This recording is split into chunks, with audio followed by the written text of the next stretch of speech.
a ideia dessa aula é apresentar questões importantes, essenciais, na realidade, muito básicas, mas essenciais, relativas ao teste de hipótese. Então, a Camila já falou grande parte das coisas que eu vou dizer aqui hoje, mas eu vou apresentar esses conceitos de uma forma um pouco diferente, que a gente acredita que seja uma forma intuitiva, pelo menos para os biólogos que não têm o costume, né, de ver soluções algébricas, matemáticas, dessas questões que são questões teóricas relacionadas à estatística, principalmente ao paradigma da estatística frequentista. Então, no centro, assim, no âmago da estatística frequentista, que é basicamente a estatística que vocês devem ter aprendido na graduação.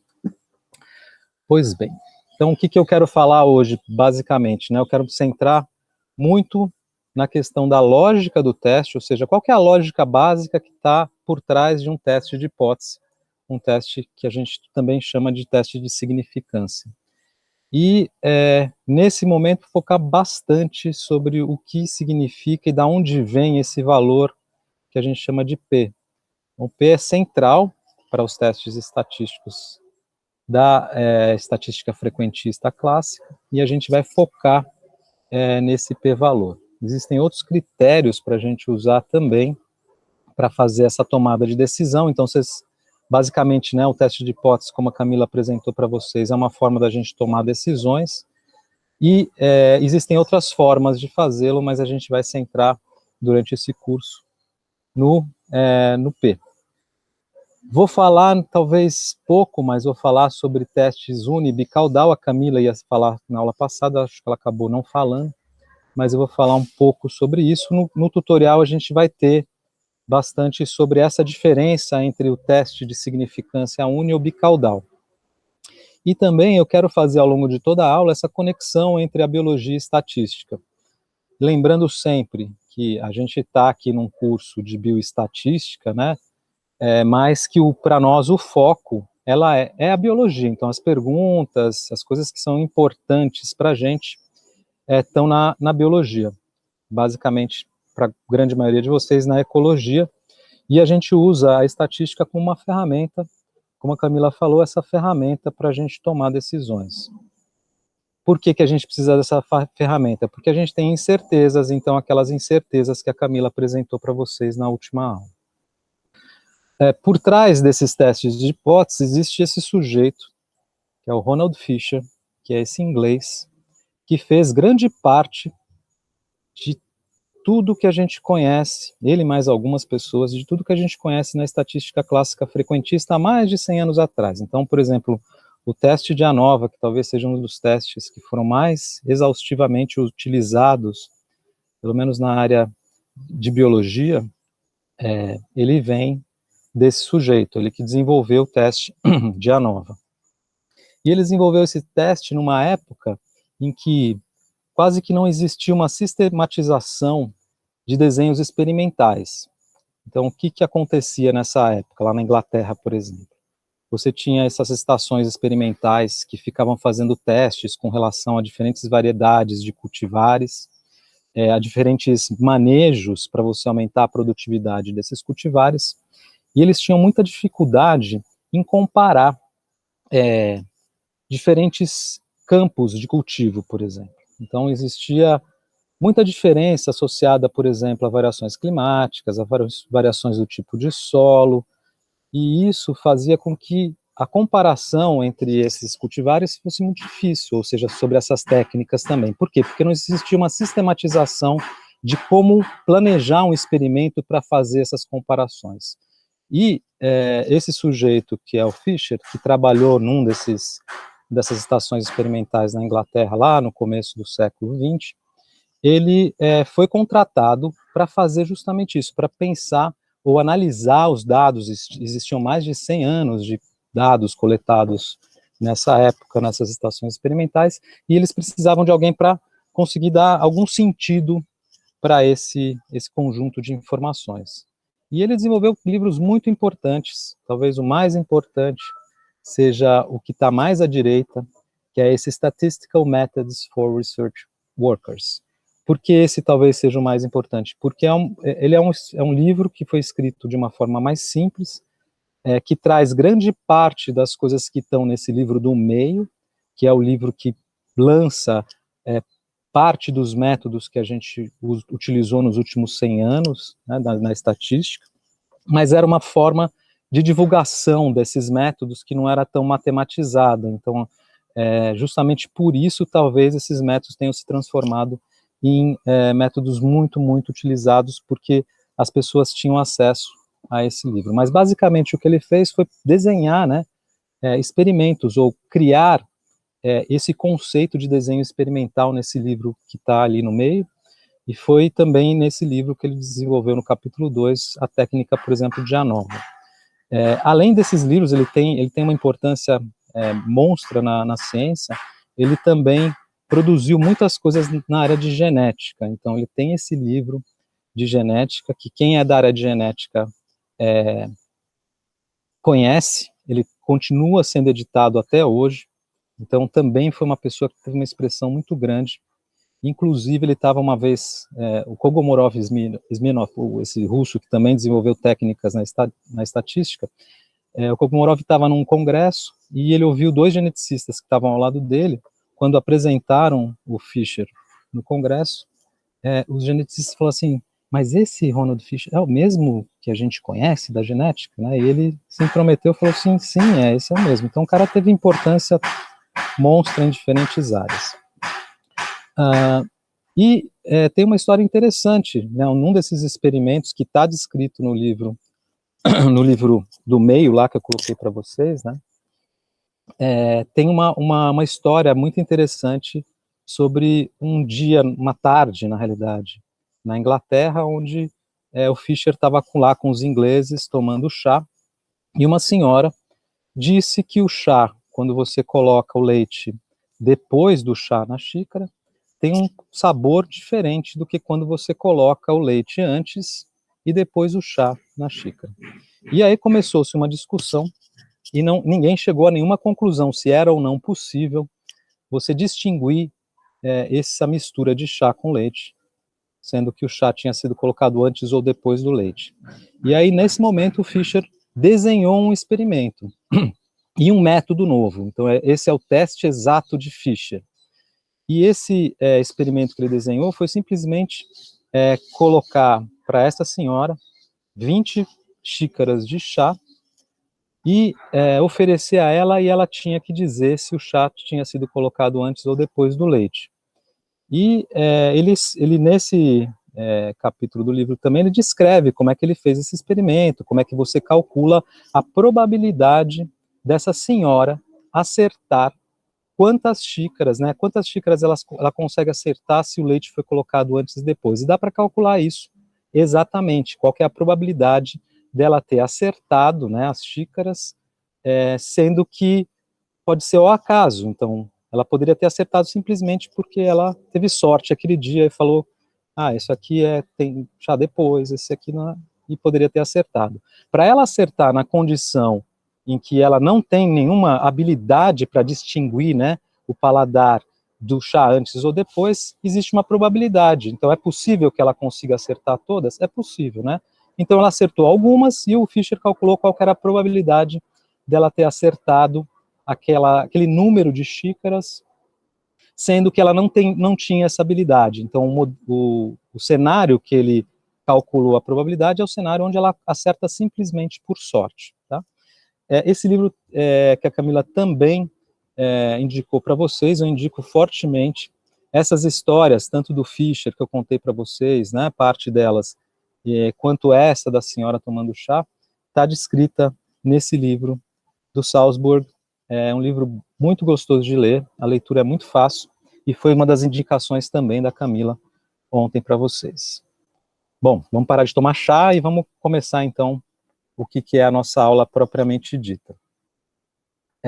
Nós vamos falar de teste, de valor de P, e o que está central no teste, ou no valor de P, é a inferência estatística. O que a gente quer quando a gente está lá fazendo nossa análise, por exemplo, uma ANOVA ou uma regressão?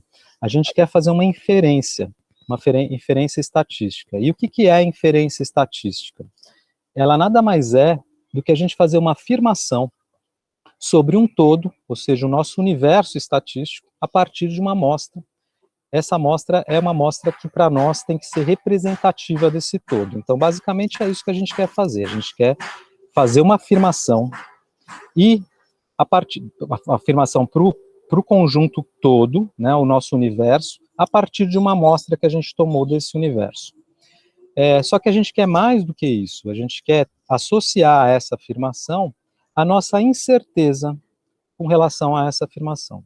Tá? Então, essa é a diferença entre nós e muitas de outras formas de ver o mundo, né? Então, essa incerteza que o cientista tem, ela é carregada sempre. Em qualquer trabalho que você faça, você vai ter sempre essa incerteza e você vai calcular essa incerteza. Então, não tem dogma, né? Não tem aquela coisa de que isso aqui é verdade absoluta. Não, a gente não tem essa verdade absoluta e a inferência estatística é a nossa ferramenta para a gente calcular essa incerteza. Então, basicamente, o que está envolvido aqui são essas coisas, né? Fazer uma afirmação para o todo, a partir de uma amostra que seja representativa, e associar a essa afirmação uma medida de incerteza, uma medida de imprecisão, tá? Ou de precisão, né? Tanto faz. Bom, vamos fazer então, vamos trazer isso para o mundo mais biológico, mais real para a gente, mais palpável. A primeira coisa que eu quero mostrar para vocês é essa questão da gente tomar uma amostra do todo. Né? O que acontece quando a gente pega um universo e toma uma amostra do todo? Então vamos brincar aqui com essa localidade que está aqui, nessa área aqui, que é Carlos Botelho, é um parque estadual no litoral sul de São Paulo, uma região de encosta da Serra do Mar. Vamos mostrar essa conexão entre população e amostra para essa localidade, e eu vou tentar mostrar para vocês, de uma forma um pouco diferente do que vocês devem ter aprendido, dois teoremas que são muito importantes, né, na estatística. É a lei dos grandes números e o teorema do limite central ou teorema central do limite. Eu gosto mais do teorema do limite central, parece que me soa mais bonito, mas vocês vão ouvir também teorema do central do limite. Então, essas duas questões são muito importantes para a estatística frequentista. Não para outros paradigmas da estatística, elas não são tão importantes, mas elas são centrais na estatística frequentista. Bom, para mostrar essas coisas, a gente vai partir, então, de um experimento que foi feito, na realidade, um censo que foi feito de palmitos nessa localidade desse Parque Estadual de Carlos Botelho. Então, um palmito, Euterpe edulis, essa palmeira, que a gente corta, né, a parte da gema apical para comer o palmito. Então, aqui lá são as folhas muito novas que a gente está comendo, as folhas tenras, e a gente mata o palmito nesse processo. Então, é uma espécie que é muito abundante na Mata Atlântica, mas que é uma espécie que está ameaçada de extinção por conta dessa extração do palmito. Então, para você tirar o palmito, você tem que matar o palmiteiro. Palmiteiro não, o palmito, né, a árvore do palmito. O palmiteiro a gente não mata, mas gostaria. Bom, Carlos Botelho tem uma área de 37 mil hectares, isso é uma área muito grande. A gente tem uma estimativa de que a gente tenha por volta de 200 palmitos por hectare, isso daria uma população de por volta 7 milhões e meio de palmitos, né? Então, uma população muito grande que está decrescendo constantemente por conta da extração. A gente não tem esse censo total de Carlos Botelho, mas a gente tem um censo que é de uma parcela. A gente tomou uma porção lá da floresta de Carlos Botelho, 10 hectares, e a gente fez um censo. O que é o censo? O censo é a representação de todos os elementos do nosso universo amostral. Então, quando a gente faz o censo da população brasileira, a gente está tentando fazer a descrição da população brasileira. Tá? Então, a gente, quando pensa num censo, a gente está pensando nessa amostra exaustiva, onde você tenta amostrar todos os elementos que estão nesse universo, tá? Isso é o censo. Então, o censo não é a amostra, tá? É diferente. Então, vamos supor que a gente tenha esse censo de palmitos em Carlos Botelho. Com esse censo em mãos, eu posso querer estimar algum parâmetro da minha população. Para o palmito, para as árvores em geral, a gente usa vários tipos de medidas para definir tamanhos. Uma delas é o perímetro, a altura do peito. O perímetro seria a circunferência que você tem a 1,30 m do tronco do palmito. Tá? Então, essa circunferência a 1,30 m é uma forma da gente fazer essa medida de tamanho. Então, a gente pode, por exemplo, se perguntar qual que é a medida média dos palmitos de Carlos Botelho. Então, a média, a gente vai lá, calcula, né, pega todos os dados, soma todos, divide pelo número de palmitos que tem, e a gente tem uma média que está representada nessa figura aqui, por essa linha achurada em vermelho.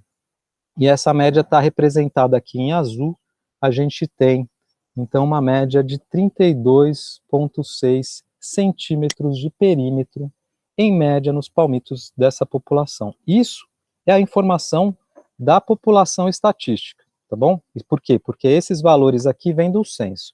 Quem não conhece o box plot, o que a gente tem aqui é uma distribuição desses valores. Então, a gente tem os quartis representados por esses limites nesse box plot. Então, o limite inferior seria o valor mínimo do palmito, esse limite superior é o valor máximo de perímetro que o maior palmito que tem nessa floresta, e esses limites aqui, eles representam aqui os 25% dos valores menores, aqui a gente tem, nesse bloco aqui, central, a gente tem o que teria os 50% dos valores centrais, estão concentrados aqui nesses limites, e por fim a gente tem aqui esse último rabicho aqui, a gente tem os 25% dos valores maiores, tá?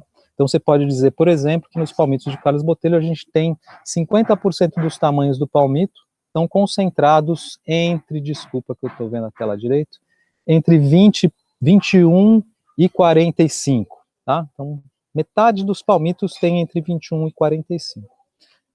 O que? Centímetros de perímetro. Pega esses valores, né, do perímetro de palmito, tá? Ordena eles, coloca do menor para o maior. Depois que você fez esse ordenamento, o que você tem? Você tem os limites, né, por volta de 15 e um pouco mais de 70. Então, quando você ordenou, você vai ter os limites. Se você pegar essa linha toda e cortar ela no meio, separar metade dos palmitos para um lado e metade para outros, você tem a mediana, tudo bem? Então, é esse momento onde você pegou esse ordenamento e pegou bem lá no meio. Se você fizer outro corte no meio desses segmentos, bem no meio, você vai ter o primeiro quartil, o segundo quartil, que seria a mediana, o terceiro e o quarto. Ou seja, você pegou esse conjunto de valores que estão ordenados e separou ele em 4 partes iguais. Iguais no que sentido? Iguais no número de palmitos que eu tenho em cada uma dessas partes. É isso que é o box plot. Então, essa é a informação que a gente tem da população. Essa é a descrição da população de palmitos com relação ao seu tamanho nessa medida de perímetro à altura do peito. Pois bem, se a gente vai na floresta e faz uma amostra, o que a gente faz no dia a dia da pesquisa, então a gente planeja o nosso experimento e vai lá e toma a nossa amostra. Se você vai a Carlos Botelho com a intenção de estimar o tamanho dos palmitos dessa população, você vai tomar uma amostra, você não vai amostrar os 7.500.000 palmitos que tem ali, porque é inviável e você quer, na realidade, fazer uma estimativa dessa população toda. Então, o que você faz? Você faz uma amostra representativa.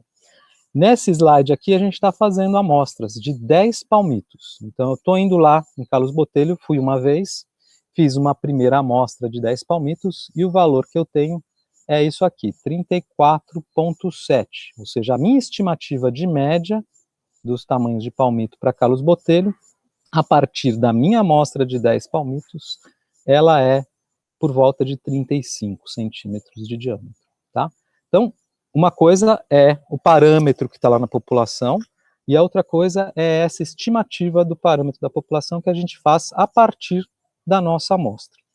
Então aqui a gente fez uma vez, aqui a gente fez de novo. Vamos supor que eu fui lá e falei, vou de novo lá em Carlos Botelho, vou fazer de novo esse experimento de fazer uma amostra.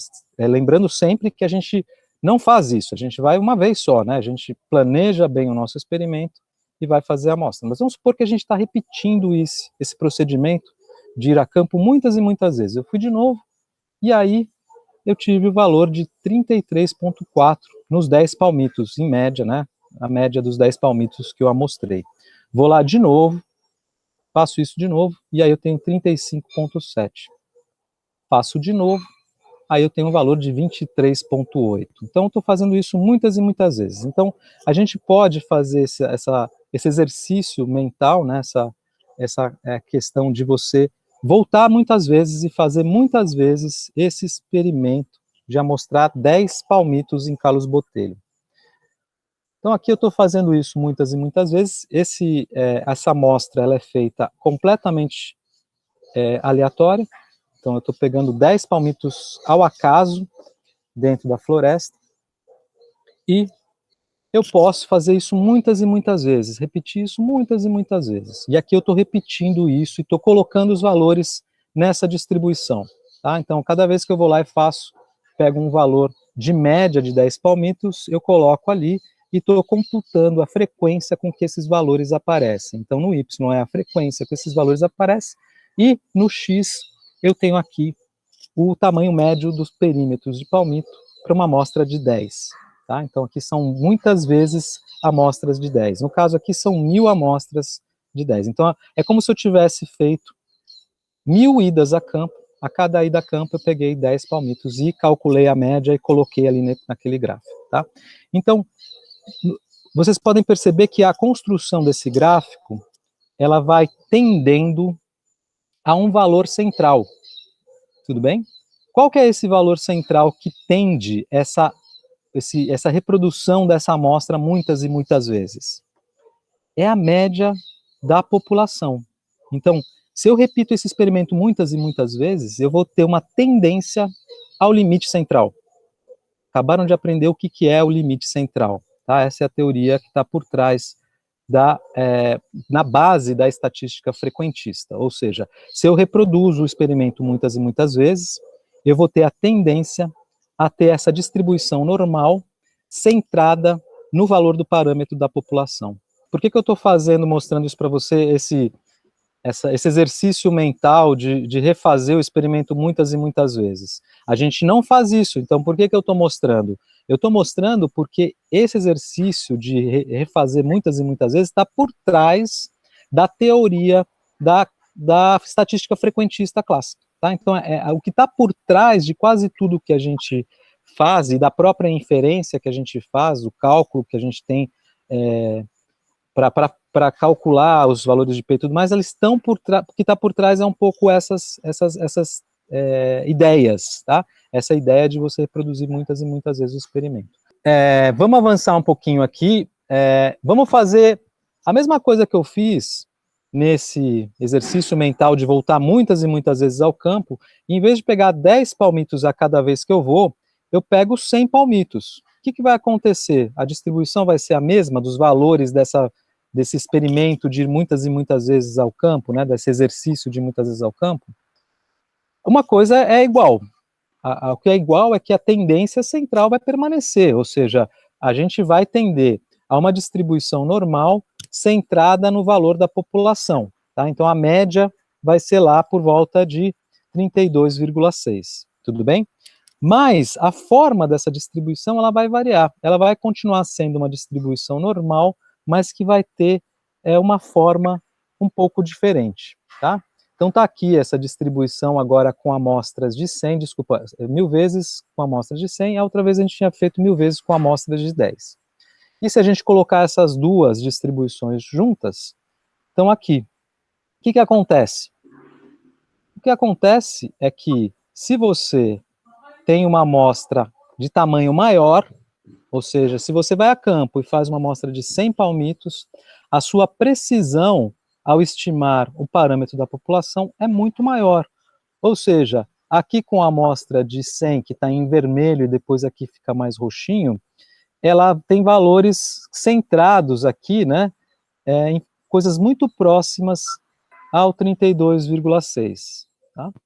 Enquanto que a amostra de 10, ela também está centrada, mas ela tem um espalhamento muito maior, ou seja, a precisão que a gente tem na hora de estimar é menor. Então, por isso que a gente, quando planeja o nosso experimento, a gente planeja ele com um certo número de unidades amostrais, que é para a gente poder ter precisão na estimativa desses parâmetros. Então, quanto menor a nossa amostra, menos precisão, ou seja, mais fácil é você pegar valores mais extremos aqui, né? Então, a probabilidade desses valores mais extremos, ela é maior.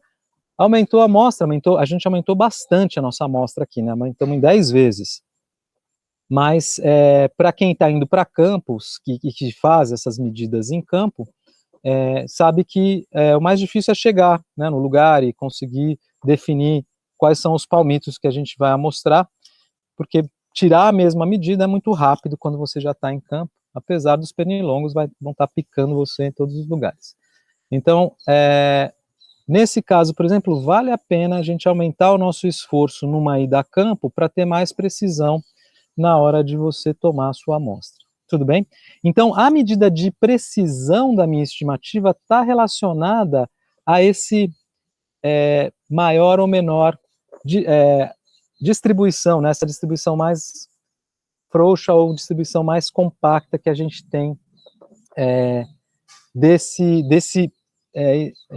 exercício mental de você ir muitas e muitas vezes a campo, tá? Então, se vocês olharem aqui, a gente tem limites, né, de valores que estão por volta de 28 e por volta de 36,5, quando você tem amostras de 100, ou seja, com probabilidades muito baixas, ou seja, você vai ter que ter muito azar de ir para campo e fazer uma amostra que tem esse valor que está aqui de média, tá? Em compensação, se você fizer só 10, a probabilidade de você tirar um 36 é grande, tá? Ela tem a ver com essa frequência que está aqui, tudo bem? Então a gente quer também uma precisão na hora de fazer essas estimativas. Aqui eu tenho a distribuição da população no gráfico à esquerda.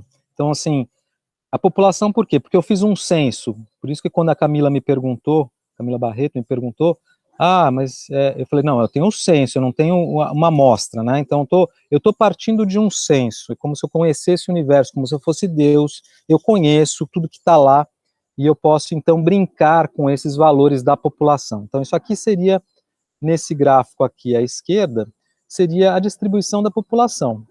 Percebam que ela não tem nada de normalidade no sentido de ser uma distribuição gaussiana, tá? Então ela tem muita simetria, os valores estão concentrados em valores baixos, eles estão truncados no valor de 15.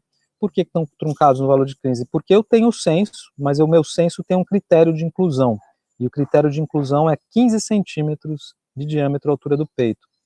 Então, não é qualquer palmito que eu estou amostrando, o meu universo não se dirige, né, ou não está relacionado a qualquer palmito. Então, ele é um subuniverso dos palmitos, ele é um universo parcial dos palmitos com mais de 15 centímetros de perímetro à altura do peito, tá? Então, isso foi truncado por conta do censo que nós fizemos. Então, essa distribuição é uma distribuição bastante assimétrica, mas tem uma média, né? Então, essa aqui é a média populacional. E percebam, né, que independente da forma como está lá na minha população, a distribuição dessa amostra, dos valores da média amostral, se eu fizer muitas e muitas vezes a média amostral, ela tem esse formatão aqui de uma distribuição normal, tá? Então essa é a teoria do limite central, ou seja, independente dos valores terem distribuição normal ou não na sua população, a distribuição das médias amostrais, se você reproduzir muitas e muitas vezes, ela vai ter essa distribuição normal, e isso é muito importante porque faz toda uma conexão com essa curva aqui que a gente conhece muito bem e que tem um monte de ferramental para a gente poder brincar com essa curva. Por outro lado, uma curva como essa, né, que tem aqui muita simetria, parece dois picos, né, diferentes, uma curva como essa é muito difícil da gente lidar para tirar informações sobre ela. Lembrando sempre que a gente quer reduzir essas informações para a gente poder fazer inferências. Vamos falar da inferência, né? Quer dizer, a gente mostrou agora só essa questão da conexão entre o que é a população, que tem os seus parâmetros lá próprios, e o que é a estimativa desses parâmetros da população a partir de amostra. Então a gente faz uma amostra, a gente não faz esse exercício que eu mostrei para vocês, que é ir muitas e muitas vezes, mas isso ajuda a gente a entender um pouco algumas questões importantes da estatística frequentista. Mas vamos fazer aqui uma outra coisa, vamos fazer o que a gente faz normalmente, a gente quer fazer uma inferência estatística, vamos fazer uma inferência com relação aos palmitos. Então, o que nós vamos fazer? Nós vamos comparar os palmitos de Carlos Botelho com os palmitos da Ilha do Cardoso. Então, a Ilha do Cardoso, a gente está lá numa região de Restinga, ou a Ilha Comprida, tanto faz, né? E você tem florestas nessas áreas de planície litorânea que crescem em solos arenosos, de areia branca, que quase não tem nutrientes, que muitas vezes eles ficam encharcados, ou às vezes eles ficam muito secos, porque a água percola muito facilmente por esses solos. E, diferentemente de Carlos Botelho, que está aqui, né, na encosta, onde você tem solos que são mais argilosos, que têm maior retenção de nutrientes, de água também, de umidade. Então a gente tem condições edáficas muito distintas nessas duas florestas, e eu quero fazer inferência com relação a esses palmitos. Então, a minha pergunta seria uma pergunta interessante, se os palmitos de Carlos Botelho são, em média, maiores que os palmitos da Ilha do Cardoso, tá? Então vamos fazer essa inferência, e vamos desenhar um experimento para responder essa pergunta. A primeira coisa que a gente faz, então, tem uma hipótese biológica, uma pergunta, uma questão que interessa a gente quer comparar esses dois ambientes distintos de floresta, e aí tem a pergunta lá que eu apresentei para vocês. A essa pergunta pode estar associada uma hipótese, então uma hipótese que fala um pouco mais do que seriam os mecanismos que levam a essa diferença dos tamanhos de palmito. Então, a minha hipótese poderia ser, por exemplo, que os palmitos em solos mais argilosos e férteis, eles têm a tendência a crescer mais, né, ficar maiores, e com isso a média da população é deslocada, então a média dos palmitos nessa localidade vai ser maior também. E a minha predição, né, o que a gente tem como predição para o nosso experimento? Se eu for a campo e coletar perímetros de palmito nessas duas localidades, a média do perímetro de palmito em Carlos Botelho vai ser maior do que a média dos perímetros na Ilha do Cardoso. Tudo bem? Então, essa seria o nosso experimento. Daí a gente precisa desenhar o que a gente vai fazer para a gente poder estimar, amostrar informações que sejam significativas nessas duas localidades. A gente já viu pelos slides anteriores que se eu tomar a amostra de 10 palmitos, a precisão na estimativa da média não é tão grande. A precisão aumenta muito se eu tomar uma amostra de 100 palmitos. Então, a gente já tem aqui uma indicação do que a gente pode fazer para essa amostra. Então, eu vou lá uma vez só para a Ilha do Cardoso e uma vez só para Carlos Botelho.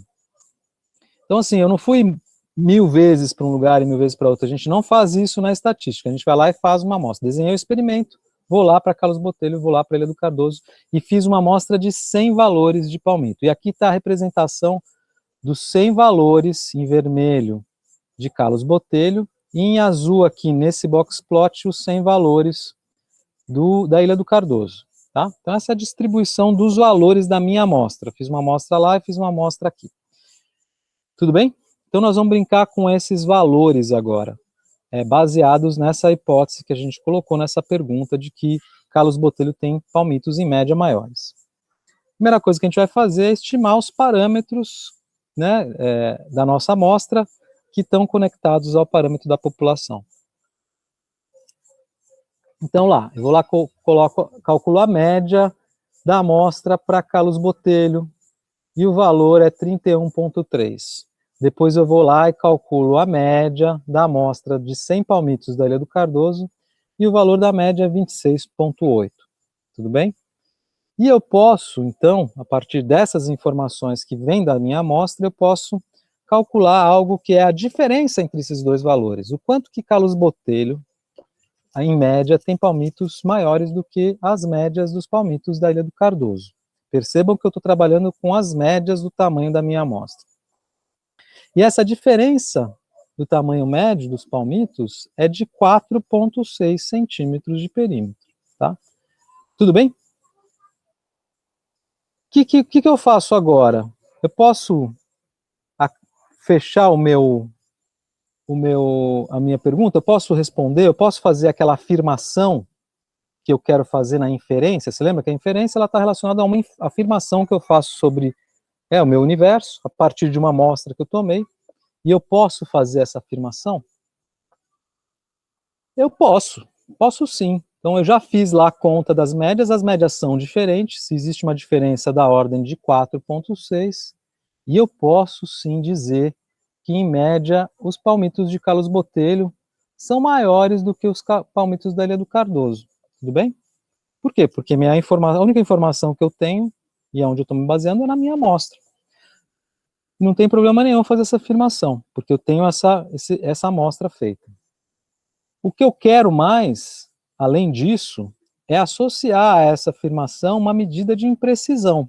Você lembra? Eu falei isso logo no começo da aula. A inferência está associada a essa afirmação e uma medida de imprecisão ou precisão associada a essa afirmação. Tudo bem? Então eu preciso fazer essa medida de imprecisão. Por quê? Porque a gente sabe, se for para Carlos Botelho e para Ilha do Cardoso de novo, o valor da média vai ser diferente. Não é isso? Por acaso, a gente poderia ter diferenças, né, indo para a floresta, pegando lá uma amostra de 10 palmitos e ter valores de 25, e depois ir para a floresta e fazer uma amostra e ter um valor de 40. Isso não é uma coisa tão fora da realidade da distribuição dessas possíveis médias que a gente tem lá na população quando a gente faz uma amostra de 10. Quando a gente faz uma amostra de 100, que é o caso aqui, a gente pode sim chegar lá e conseguir valores em média que são de 30 e valores de média que são de 35, sendo que esses valores vieram da mesma população estatística, ou seja, eles têm a mesma distribuição normal, que estão lá na mesma coisa. Então, não existe diferença entre eles em média. Tudo bem? Então é possível que a gente tenha ido para a Ilha do Cardoso e, por azar, pegado palmitos menores. E ido para Carlos Botelho e, por azar, pegar palmitos melhores simplesmente por acaso. Né? Então, assim, isso é possível de acontecer. E a gente pode simular, a partir dos nossos dados agora, essa medida de imprecisão. Tá? Então vamos fazer isso de novo. Por exemplo, eu posso fazer algo que está nesse paradigma, que alguém me perguntou, acho que foi a Camila Barreto, perguntou, então você está brincando com os valores da sua amostra? Eu falei, não, agora, naquela hora eu estava mexendo com os valores da população. Aqui não, aqui eu vou fazer uma brincadeira com os nossos próprios valores, para simular um cenário onde a diferença entre Carlos Botelho e Ilha do Cardoso seja simplesmente pelo acaso.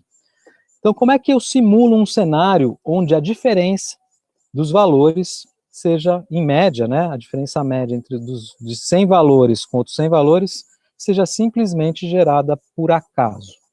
O que eu posso fazer é pegar esses 200 valores, colocar tudo num saco, e pegar 100 valores e falar que esses valores são da Ilha do Cardoso e esses aqui são do Carlos Botelho.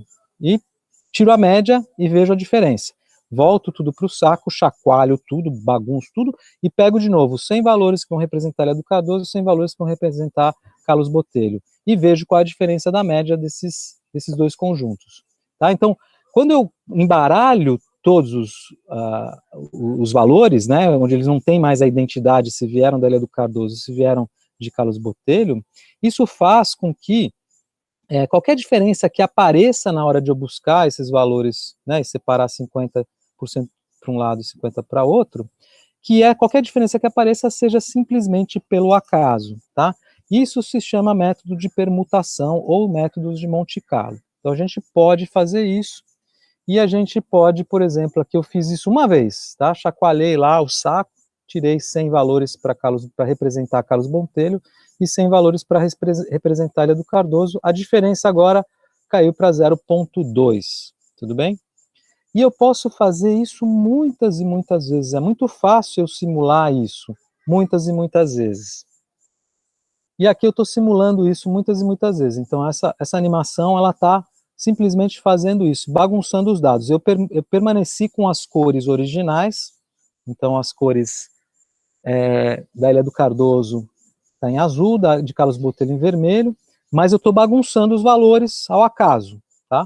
Então qualquer diferença que apareça, percebam que está mudando a diferença lá em cima, né? Então essa diferença aqui está mudando.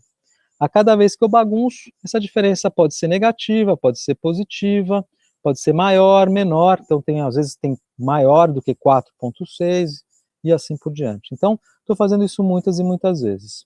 E posso, então, guardar esses valores. Toda vez que eu faço essas diferenças, eu guardo esses valores. Tá? Estou guardando eles para depois construir a distribuição dessas diferenças desse método que se chama de permutação. Tá? Estou permutando os meus dados.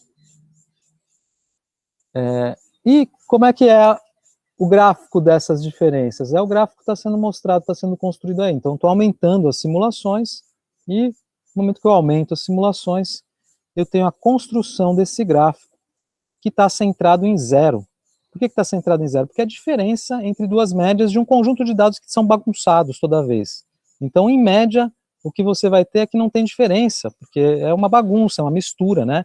E ela está lá mais homogênea, essa mistura, e por isso você vai ter a tendência a pegar médias, né, que são muito parecidas. Então ele vai estar centrado no zero. E aqui está o nosso valor observado de diferença entre Carlos Botelho e Ilha do Cardoso, tá bom? Depois de fazer isso muitas e muitas vezes, eu fiz 1000 simulações, eu tenho a distribuição disso que é chamado de pseudo-valores nesse método de permutação. Então é a nossa estatística de interesse, no caso, que representa a nossa hipótese. Então a nossa hipótese inicial era que Carlos Botelho tem palmitos maiores do que Ilha do Cardoso. Então a diferença da média de Carlos Botelho em relação à Ilha do Cardoso, que é essa diferença que a gente está calculando, ela para nós é a estatística de interesse, porque está diretamente conectada com a nossa hipótese. E a gente tem aqui então essa simulação de pseudo-valores, que foi nesse cenário nulo. Então a gente criou um cenário nulo, onde não há diferença entre tamanhos de palmito quando você faz amostras de 100 palmitos em cada localidade. Tá? E esse é o cenário nulo que a gente construiu e fez essa simulação muitas e muitas vezes. E aí a gente tem o quê? A gente tem valores que são iguais ou maiores do que o que a gente observou, que estão aqui pintados em vermelho. Talvez vocês não consigam ver, mas está aqui nesse extremo do gráfico. Tá? Então, valores iguais ou maiores do valor que a gente observou na nossa amostra, eles são muito raros de acontecer. Ou seja, o que isso diz para a gente? Diz para a gente que o acaso gerar essa dimensão de diferença é muito raro. Então, assim, seria muito raro, por acaso, a gente ter ido em Carlos Botelho e ter ido na Ilha do Cardoso e encontrado uma diferença dessa magnitude simplesmente pelo acaso. Tá bom? E mais do que isso, a gente pode pegar esses valores que são iguais ou maiores, né, do valor que a gente encontrou na nossa amostra de diferença, e ver quantas vezes ele apareceu. Quantas vezes apareceu valores que são iguais ou maiores do que o valor que a gente observou? 5 vezes. Então, aqui nesse gráfico, essa frequência, quer dizer, se a gente contar os valores que estão aqui maior do que 4,6, a gente vai ter 5 valorizinhos aqui. Então, essa frequência aqui, por exemplo, deve ter uns 3 e aqui 2, né, vezes que apareceu valores que são maiores. Então, somando, esses valores são 5. E qual que é a probabilidade, então, do acaso gerar valores que têm essa dimensão de 4,6 ou maiores? Se a gente pegar o número de vezes que esses valores apareceram na nossa simulação do cenário nulo e dividir pelo número de vezes que a gente simulou, então eu acho que foram 1000 vezes, tá? Então estou dividindo por 1000 vezes, eu consigo calcular uma probabilidade, que é a probabilidade ou a frequência que esses valores apareceram em relação ao número de simulações que eu fiz nessa permutação. E esse valor é da ordem de quanto? De 0,005, ou seja, 0,5%. Tá? Então é um valor que é muito baixo, então a probabilidade é muito baixa. Eu só vou encontrar valores iguais ou maiores daquilo que eu observei por acaso em 20 vezes em 1000 tentativas, tá? Ou uma vez a cada 200 vezes que eu vá a campo e repita esse experimento. Então, se eu for a campo e repetir esse experimento, para eu encontrar valores, a probabilidade de encontrar esses valores é muito baixa, tá? Então, para encontrar uma vez um valor como esse, eu precisaria, em média, ir 200 vezes a campo para ter um valor que tenha essa dimensão de diferença. Então, isso está dizendo para quê? O que para a gente? Que a probabilidade desse valor aparecer é muito pequena.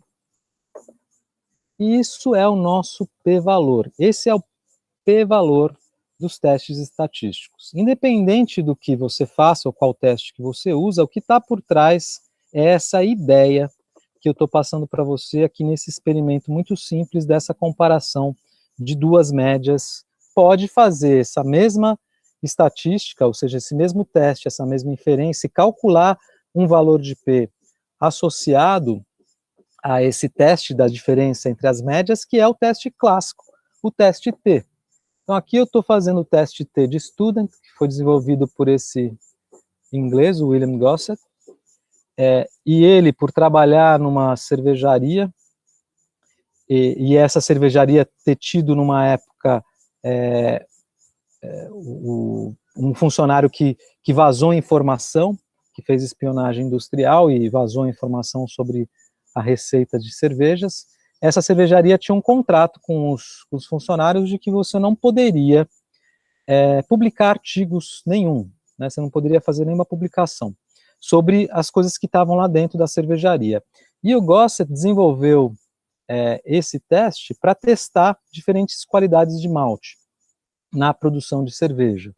Então, ele não pôde publicar os artigos com o nome dele, ele estava impedido por conta desse contrato com a empresa, e ele criou um pseudônimo que é o Student. Então, o Student nada mais é do que o pseudônimo que ele publicou esse artigo na revista Biometric, revista que até hoje é publicada. Esse artigo foi publicado lá também no começo de 1900. E esse teste, se você faz, ele tem uma estatística de interesse, que é a estatística T, que a gente calcula lá a diferença entre as médias dividido pela diferença dos desvios quadráticos, uma coisa assim, que é uma estatística que ele desenvolveu porque é padronizada. Então ele padroniza o valor para que você possa, independente do tipo de experimento que você faça, você tem um valor lá que você consegue olhar numa tabela para calcular o quê? Para calcular o P, tá bom? Esse P, se a gente aumentar a nossa simulação, fizer muito mais, eu fiz só 1000 simulações, se a gente fizer muito mais, a gente vai ter a tendência a chegar muito próximo a esse P. Então, ou seja, o valor do P do teste de Student vai dar muito próximo do nosso valor se a gente aumentar as simulações. Tudo bem? Então é isso. Basicamente eu fiz a mesma coisa que ele fez, só que ao invés de usar um teste clássico estatístico, que é o teste T, que faz a comparação das médias, eu criei minha própria estatística, que é a diferença das médias, e simulei essa bagunça nos dados para ver se essa diferença poderia ser gerada, e a gente tem o mesmo valor de P aqui calculado, o valor muito próximo de P calculado. Tudo bem? Então essas estatísticas convergem e a inferência também converge. Bom, queria só dizer mais alguma coisa, né, com relação a diferentes tipos de testes que você, ou inferências que você pode fazer com o mesmo conjunto de dados. Então, eu fiz aqui um experimento em que a minha pergunta era se Carlos Botelho tinha palmitos maiores do que a Ilha do Cardoso. Então, eu fiz um teste que é chamado de unicaudal. Por que ele é unicaudal? Porque eu estou dando a direção dessa diferença. Eu estou dizendo que um é maior que o outro. Eu poderia fazer um teste chamado de bicaudal, que é quando eu não indico essa direção da diferença. Eu simplesmente digo, olha, os palmitos vão ser diferentes, é só isso que eu consigo dizer. Então, quando a gente faz esse tipo de inferência no nosso trabalho, quando a gente não tem um direcionamento mesmo, ou seja, a gente não conhece suficientemente o sistema para ter um direcionamento, ou quando a gente tem hipóteses alternativas com relação às diferenças. Eu poderia ter a hipótese que eu tinha, então uma das hipóteses Carlos Botelho vai ter palmitos maiores em relação à Ilha do Cardoso, porque lá você tem solos argilosos, e esses solos argilosos, blá, blá, blá, blá, blá, blá, blá, tem mais nutrientes, então tem uma explicação para isso. Eu poderia ter uma explicação alternativa para a diferença ser maior na Ilha do Cardoso. Por exemplo, eu poderia falar, olha, os palmitos gostam mais de solos encharcados, eles sofrem muito com a competição nas florestas que são mais fechadas, Carlos Botelho é mais fechado, e com isso, na Ilha do Cardoso, eles estão aptos a crescer nessas solos mais encharcados, que vão ter menor densidade de árvores, e por isso eles vão ser maiores lá na Ilha do Cardoso. Pode ser. Então é uma hipótese plausível, tá, biologicamente. Então se eu tenho essas duas hipóteses para cada um dos dois lados, né, eu posso simplesmente fazer um teste chamado bicaudal, onde eu não estou olhando a diferença só de um lado dessa distribuição dos pseudovalores, eu estou olhando a diferença para qualquer um dos dois lados. Eu calculei a diferença entre Ilha do Cardoso e Carlos Botelho, e quando eu calculei essa diferença, eu vi que ela era 4,6, mas ela poderia ser, por exemplo, menos 4,6, por acaso, né? Então, assim, se o acaso gerou 4,6, ele poderia também ter gerado valores de menos 4,6. E aí eu tenho que pegar os dois lados dessa distribuição dos pseudovalores, tá? E se eu pego os dois lados dessa distribuição de pseudovalores, tanto para o lado positivo quanto negativo, eu calculo o meu P de forma diferente. Então eu tenho mais valores que foram mais extremos do que o valor da diferença que eu tive em módulo, né? Então, eu peguei toda a distribuição dos pseudovalores, tirei o módulo dessa distribuição, ou seja, valores que eram negativos passam a ser positivos, e agora sim eu calculo quais são os valores que são maiores do que o 4,6, que é o valor observado da diferença. E aqui eu tenho um valor de 10, tá? É esperado que você tenha o dobro, né, do que tem na distribuição, porque essa distribuição, em geral, ela é bem simétrica, então se você tinha 5 valores de um lado, você espera ter 5 valores do outro também, porque essa assimetria, ela é centrada no zero, né, ela é bem simétrica e centrada no zero, então você espera mesmo que tenha o dobro de observações de valores com essa dimensão maior em módulo. E qual a probabilidade agora do acaso ter gerado esses valores? Agora o valor 1%. Tá bom? Antes era 0,5%, agora é 1%. Então, a gente tem a probabilidade de 1 em cada 100 vezes que a gente vai a campo de encontrar valores que tenham dimensão de 4,6 ou maiores, né? O tamanho dessa diferença encontrada pelo acaso. E eu posso fazer o teste T. Existe um teste T bicaudal, existe um teste T unicaudal. A gente pode também calcular aqui o valor de P associado ao teste T, que está aqui, esse valor de 0,7%. Então, está próximo lá o que a gente calculou, mas não é igual. Então, assim, a gente tem um instrumento que a gente desenvolveu, que é um software para você fazer esse tipo de testes que eu fiz com vocês aqui, ou seja, essas permutações, esses testes que mais amplamente são chamados de testes de Monte Carlo. Então, o que é esse instrumento que a gente criou? É um instrumento que você tem uma interface gráfica, onde você abre seus dados e pode fazer essa bagunça. Então, essa bagunça que eu fiz lá, que eu produzi um pseudo-valor e tudo mais, você nessa interface gráfica, você consegue fazer os testes básicos, clássicos, estatísticos, né? Como, por exemplo, essa comparação de duas médias. E se chama R-Sampling. Então, vocês vão ter que instalar no computador de vocês, ele é uma interface gráfica que roda o R por detrás, tá? Então, vocês não precisam aprender a programar para fazer esse tipo de coisa. Então, tem lá no nosso tutorial como é que vocês fazem. Além disso, antes de vocês começarem o tutorial, vocês vão preencher uma planilha. Então, lá no começo do tutorial de teste de hipótese, vocês têm lá um link para uma planilha onde vocês vão colocar a altura de vocês, o nome, a altura e o ano, esse ano, né, que é o ano dessa disciplina acontecendo, para a gente poder usar esses dados, quer dizer, o conjunto de tamanhos de alunos, eles vão ser usados depois para fazer também um teste de hipótese estatístico da diferença de tamanho de gêneros, tá? E também outro teste estatístico, que seria o teste unicaudal, se os homens são maiores que as mulheres na nossa turma. Tudo bem?